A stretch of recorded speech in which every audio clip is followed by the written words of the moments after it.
곳곳의 소식을 한눈에 전해드리는 맵브리핑입니다. 오늘은 미국 플로리다부터 가봅니다.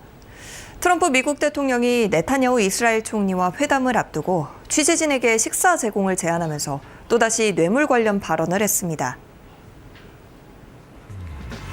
트럼프 대통령은 현지 시각 29일 자신의 자택인 플로리다주 팜비치 마러라고 리조트에서 네타냐후 총리를 맞이했습니다. 이 자리에서 취재진 질의에 답하던 중 점심 제공 발언이 나온 건데요. If you'd like, you can come up and have lunch like you did yesterday. Would you like that or not? Do you want that? Because some of them think it's terrible, it's a bribe. But, you know, a bribe for $25. 트럼프 대통령은 전날에도 같은 장소에서 젤렌스키 우크라이나 대통령과 오찬을 겸한 회동을 하면서 취재진에게 식사를 제안했었는데요. 그러면서 기자들에게 음식을 좀 들겠는가, 아니면 뇌물로 간주해 기사를 정직하게 쓸 수 없는 것이냐, 아니면 뇌물이기 때문에 나쁜 기사를 쓸 것이냐라고 물었는데요. 평소 주류 언론의 적대적인 트럼프 대통령이 취재진을 조롱하려던 것 아니냐는 추측이 나왔습니다. 트럼프 대통령은 또 현장의 젤렌스키 대통령 등에게 점심을 대접하면 좋은 기사가 나와야 마땅하겠지만 그들은 더 나쁘게 쓰기 위해 최선을 다할 것이라며 냉소적인 인식을 드러냈습니다. 미국 백악관에서 열린 트럼프 대통령과 폴란드 대통령의 정상회담. 직후 이어진 기자 질의응답에서 폴란드 국영 라디오 매체 기자 마렉와우크스키라는 기자로부터 날선 질문이 날아들었습니다. You've expressed many times your frustration and disappointment with Putin, but there's no action since you took your office. Don't you worry that... 트럼프 대통령이 말로만 러시아에 유감 메시지를 내고 실제로는 아무런 제재가 없던 거 아니냐는 질문. 곧바로 해당 질문을 한 기자를 몰아붙였습니다. Don't you worry that... But don't you worry... What actions did you have you taken? I'm with Polish radio. 이어 트럼프 대통령은 자신이 인도에 부과한 관세가 러시아를 사실상 처벌한 조치라고 주장했습니다. Would you say that putting secondary sanctions on India that haven't done phase 2 yet or phase 3? But when you say there's no action, I think you ought to get yourself a new job. 7년 전부터 백악관 출입 기자로 활동한 와우크스키는 백악관 외신기자단 회장까지 지내기도 했습니다.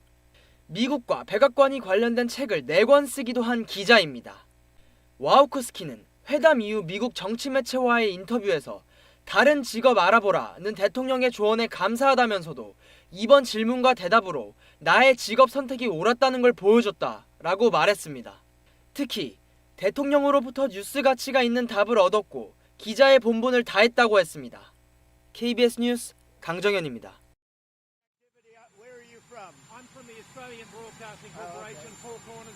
The Australians, you're hurting Australia, right? In my opinion, you are hurting Australia very much right now. And they want to get along with me. You know, your leader is coming over to see me very soon. I'm going to tell him about you. You set a very bad tone.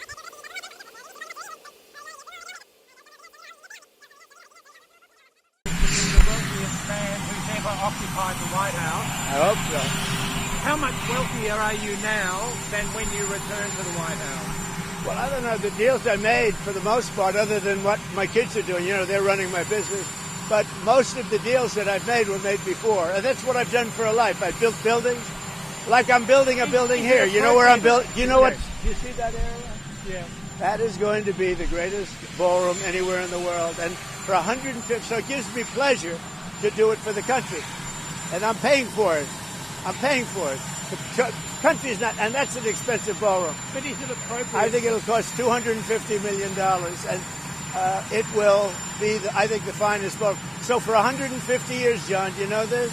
They've wanted a ballroom, and now they're going to finally have it. It's going to be a big one. It's going to knock your socks off. But is it appropriate, President Trump, that a president in office should be engaged in so much business activity? Well, I'm really not. My kids are running the business. But you are also... You know what the activity, where are you from? I'm from the Australian Broadcasting Corporation, Four Corners program. Well, the Australians, you're hurting Australia, right?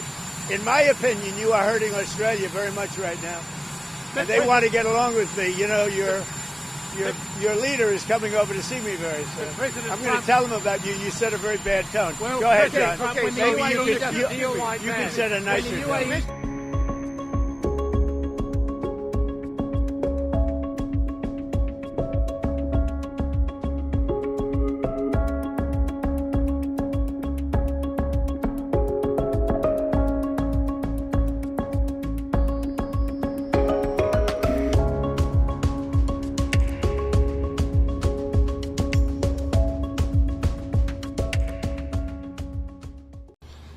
okay.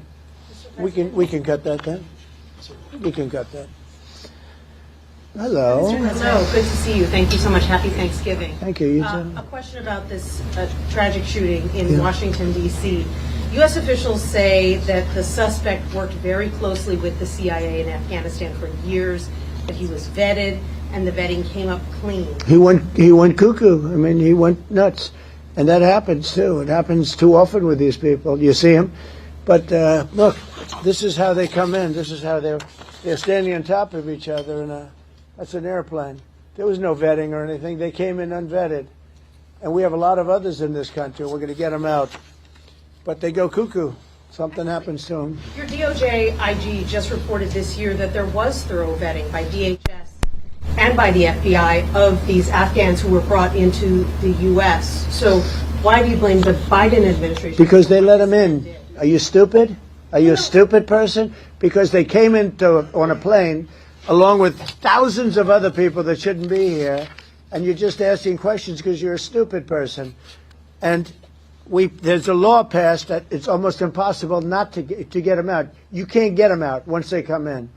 And they came in, and they were unvetted, they were unchecked, there were many of them, and they came in on big planes, and it was disgraceful. There was a law passed. It makes it almost impossible not to let them in, not to certify them, so to speak, once they come in. And they came in, and they shouldn't have come in.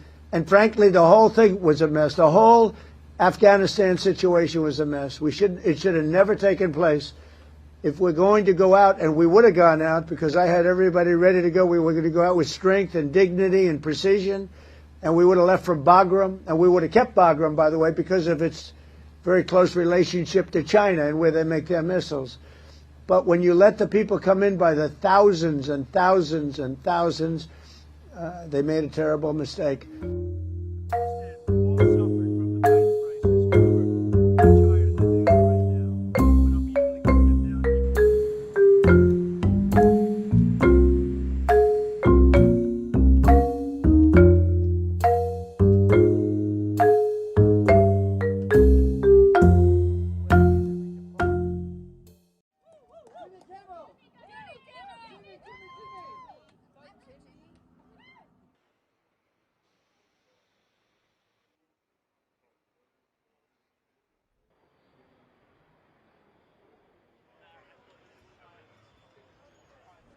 Well, first of all, I'm really happy that Jimmy kind of won this battle.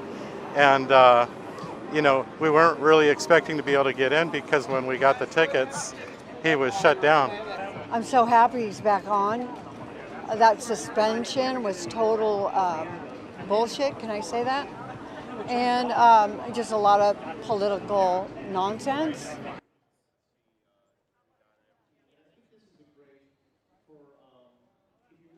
And now I'm just excited to see what's going to happen, to be honest. I'm excited to see his reaction and just what the opening monologue is going to be and how the whole show evolves, yeah.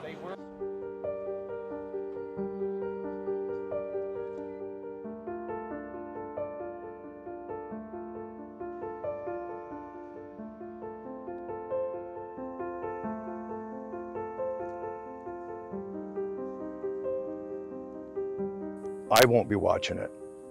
I told my wife if I catch her watching Jimmy Kimmel that her TV will go in the garbage. Because to me, all these left-wing people are what's causing a lot of this problem.